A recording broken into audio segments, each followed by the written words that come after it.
Selamat pagi Pak John dan teman-teman. Saya Regina Aiwei Tutosamon dengan NIM 1922140052 akan menjelaskan mengenai System for Business Intelligence dan Decision Support System. Yang pertama, saya akan menjelaskan mengenai System for Business Intelligence. Sistem untuk intelijen bisnis perusahaan memiliki sistem intelijen bisnis yang berfokus pada pengiriman informasi untuk mendukung pengambilan keputusan manajemen. Intelijen bisnis sendiri adalah istilah kontemporer untuk data dan perangkat lunak untuk mengatur, menganalisis, dan menyediakan akses ke data untuk membantu manajer dan pengguna perusahaan lainnya membuat keputusan yang terinformasi. Sistem intelijen bisnis juga membantu manajemen menengah dalam pemantauan, pengendalian, pengambilan keputusan, dan kegiatan administrasi. Istilah sistem informasi manajemen atau manajemen informasi sistem juga menunjuk kategori tertentu dari pelayanan sistem informasi manajemen menengah. Manajemen informasi sistem memberi manajer menengah laporan tentang kinerja organisasi saat ini. Informasi ini kemudian digunakan untuk memantau dan mengontrol bisnis serta memprediksi kinerja masa depan. Saat ini, banyak dari laporan dikirim secara online. Gambar ini menunjukkan bagaimana sistem informasi manajemen mengubah data tingkat transaksi dari inventaris, produksi, dan akuntansi ke dalam file sistem informasi manajemen yang digunakan untuk memberikan laporan kepada manajer. Seperti bisa dilihat dalam gambar ini, ada data-data atau file seperti pengorderan, produksi, ataupun akunting yang kemudian akan diproses menggunakan sistem informasi manajemen sehingga nantinya akan menghasilkan sebuah laporan yang akan diberikan kepada manajer.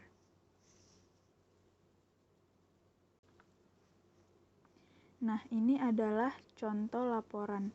Jadi setelah diolah menggunakan sistem informasi manajemen tadi, nanti di akhirnya akan muncul laporan seperti ini.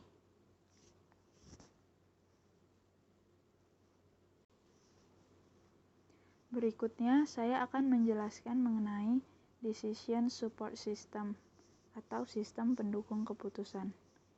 Sistem pendukung keputusan fokus pada masalah unik dan cepat berubah, di mana prosedur untuk sampai pada solusi mungkin tidak sepenuhnya ditentukan sebelumnya. Decision Support System yang menarik, kecil tetapi kuat adalah sistem perkiraan perjalanan sebuah perusahaan pelayaran global besar yang mengangkut kargo curah batu bara, minyak, biji, dan produk jadi.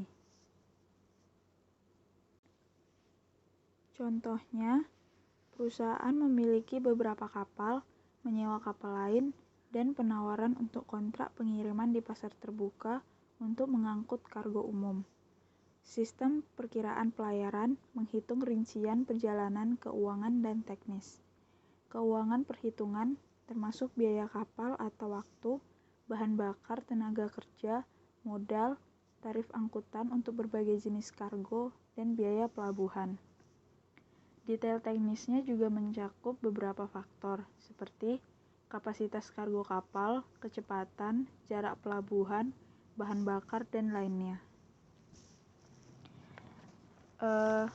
Di sini ada gambar mengenai estimasi dari penggunaan Decision Support System atau sistem pendukung keputusan. Jadi sistem beroperasi pada komputer pribadi desktop yang kuat untuk menyediakan sistem menu yang memudahkan pengguna untuk memasukkan data atau memperoleh informasi.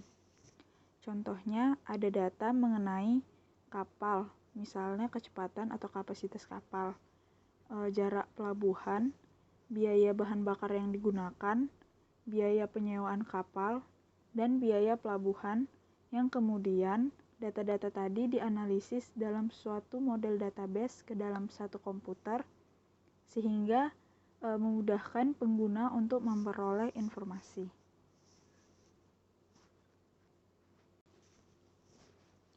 Dari penggunaan sistem tadi, dapat menjawab pertanyaan seperti berikut. Diberikan pelanggan, jadwal pengiriman, dan tarif pengiriman yang ditawarkan. Kapal mana yang harus ditugaskan pada tingkat apa untuk memaksimalkan keuntungan? Berapa kecepatan optimal di mana kapal tertentu dapat mengoptimalkan keuntungannya dan tetap memenuhi jadwal pengirimannya? Sistem intelijen bisnis lainnya lebih digerakkan oleh data. Sebagai gantinya, fokus tentang mengekstraksi informasi yang berguna dari sejumlah besar data. Misalnya Intrawest, sebuah operator ski terbesar di Amerika Utara, yang mengumpulkan dan menyimpan sejumlah besar data pelanggan dari situs web, pusat panggilan, reservasi penginapan, sekolah ski, dan toko persewaan peralatan ski. Hal ini menggunakan perangkat lunak khusus untuk menganalisis data ini untuk menentukan nilai, potensi pendapatan, dan loyalitas setiap pelanggan, sehingga manajer dapat membuat keputusan yang lebih baik tentang bagaimana menargetkan mereka dalam program pemasaran. Sekian penjelasan dari saya. Untuk penjelasan berikutnya akan dijelaskan di bagian berikutnya. Terima kasih.